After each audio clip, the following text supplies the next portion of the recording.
Cheers. Hello there, welcome to the channel and welcome back if you're a return viewer.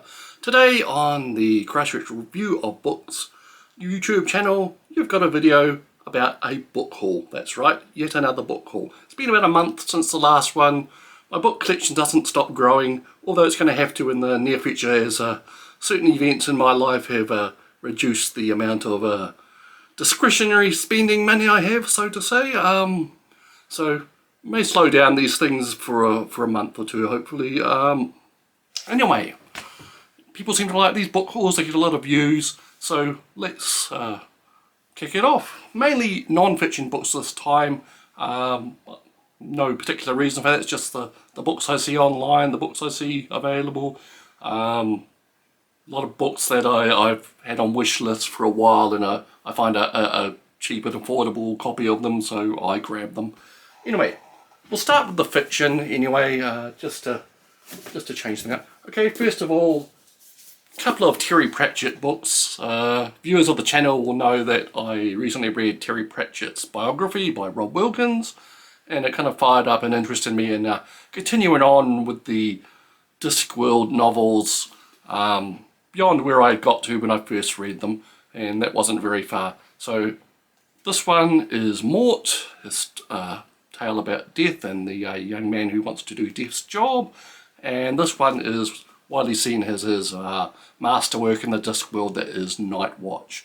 They're not near each other in the great scheme of things, but I just thought I'd grab them while they were available. I like this collector's series hardcover editions, and I thought I'd better grab them before they become unavailable. They seem to be getting a little harder to find. So that is Night Watch and Mort by Terry Pratchett. And here we go. This one is Charles Stross's Season of Skulls. Now this is the third book in his new management sub-series that's kind of split off from the main line Laundry Files series. Posits a world where the Laundry of the main series, that's the secret organisation which was fighting against ancient evil and what have you, has failed in its task, and England has been taken over by an ancient evil god, and magic and superpowers and all sorts of things have become commonplace. And the new management books follow a group of characters in that world. I've just finished actually reading the first in the new management series, that is Dead Lies Dreaming. I have mixed feelings about it, but my review will be coming soon on that one anyway. So the third in the series, which came out earlier this year, is Season of Skulls. And lastly in the fiction is Bob Mortimer's The Satsuma Complex. Now Bob Mortimer is a comic I have a lot of time for. My enjoyment of his work goes back to the 90s with things like The Smell of Reeves and Mortimer and Shooting Stars and all that thing. He was kind of double act with Vic Reeves, or the comedian that calls himself Vic Reeves. And then through the present, where he's on the Mortimer and Waterhouse and Mortimer, or whatever you want to call it, Go Fishing program. It's a very gentle program, very thoughtful but funny one in its own way. And anyway, recently he's had a few health scares, and as a result he's started writing novels. And this is his most recent one, The Satsuma Complex. It's actually a gentle, humorous novel, a bit of a mystery, a bit of a head scratcher apparently. Man has to find a woman who, and his only clue is that a book that someone was reading at the time was called The Satsuma Complex. So I might read that one very soon, just a bit of light-hearted fluff basically. Okay, now on to the non-fiction. This one is the QI Book of Animals. This was the latest gift, well, latest one sent from the Random Book Club, from the Wigtown Bookshop, you know, Sean Bithell and the crew. So I get a book from them every month, random obviously, and this is the latest one. It's just a book of facts about animals of all types, and it's in a alphabetical order, so we go from, we see aardvarks all the way through to worms, and it's just interesting facts written by the QI team, British TV program QI, where they quiz each other on odd facts, etc. Used to be hosted by Stephen Fry, now it's Sandy Toksvig. And there's a spin-off of the QI program, which is the There's No Such Thing as a Fish podcast, which I used to listen to religiously until it just got a little too much the samey. But the individual people involved in the QI team are very interesting, and this is a book they've put out. Okay, this one, the box, was from RTB's in Wellington. RTB's bookshop is one of the best second-hand bookshops in New Zealand in my experience, and for about 6 months they didn't have their website updated with the books that had come into them, and so therefore I had stopped buying from them. But recently they did start updating things again, and I have bought a number of things from them which are in this haul. And the first one here is the box. Now it probably sounds boring to you. This is a history, a study of the impact of the shipping container from the 50s to the current day. Well, whenever this was written, 10 years ago maybe. This is a second edition of this story that the authors put out. And a little disappointing there's no illustrations, there's no diagrams of shipping containers or anything. You probably find that boring, but I find it interesting, that type of thing, that type of infrastructural type of thing, which we don't really notice on every day, but has made a huge change in international shipping and commerce and what have you. So that is The Box by Mark Levinson. Another book from RTB's in Wellington is this Greetings from Retro Design. Another thing that interests me, I don't know why exactly, because I'm not doing a lot of design or anything myself, but I don't know, it just interests me from past events, past interests maybe. This is another one from RTB's, like I said. There we go, there's their logo, their bookmark. And this is a cancelled library book from the Kapiti Coast. And it looks at the design and illustration styles right through the 20th century, from the 1900s to the 1990s, and lots of pages with that type of thing. There's a timeline, as you can see here, and then goes through each decade of the 20th century. So that's the 1920s, and it also has case studies of various designers that were around at that time. That one's Alexander Rodchenko. There's a lot of Soviet posters. Yeah, so it just, and it also has typefaces and fonts of the era as well. So that's basically it. It is design of basically all right through the 20th century, 1900s, 1990s. Interesting to look at, interesting to ponder over. A great reference. I don't know why I'd need the reference. I'm not doing any design work, like I said, but I know it's just something that's always interested me. So that is Greetings from Retro Design by Tony Seddon. Okay, now this one, when the Heavens went on sale, was I actually went to a real bricks and mortar bookshop, Scorpio Books, here in Christchurch, and spent a book token that was given to me for my birthday. And this is the book which I found, which cost about the same amount as the token. There's a toss-up between this and two other books, and this one won because it's about space and space technology and rockets and all that type of thing. And that has also been an interest of mine since I was a tiny young boy, and it remains an interest of mine. And this is a kind of like a, it's more like, as far as I can tell, I haven't actually read the thing yet, but what I can tell from looking at it and reading reviews of it, it's a bunch of extended articles, more like magazine articles, but put into a book about 4 different rocket technology and what they call new space, which kind of puts them apart from old space, which is the old contractors and massive technology firms and what have you.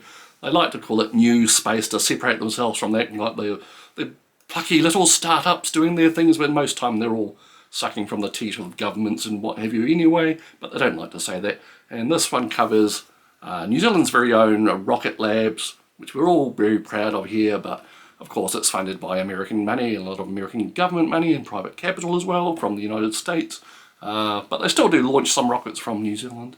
So the story of Rocket Lab is in this book, along with 3 others. I think a satellite company, I think it's Planet Labs, and what else have we got in here? I think it's Astra and one other, something else. Okay. Okay, here we go. Astra, Firefly, Planet Labs, and Rocket Lab. I think a couple of those companies have already changed focus on what they're trying to do since this book was written. Anyway, it's interesting. I'll be interested to see an outsider's view of Rocket Labs at least.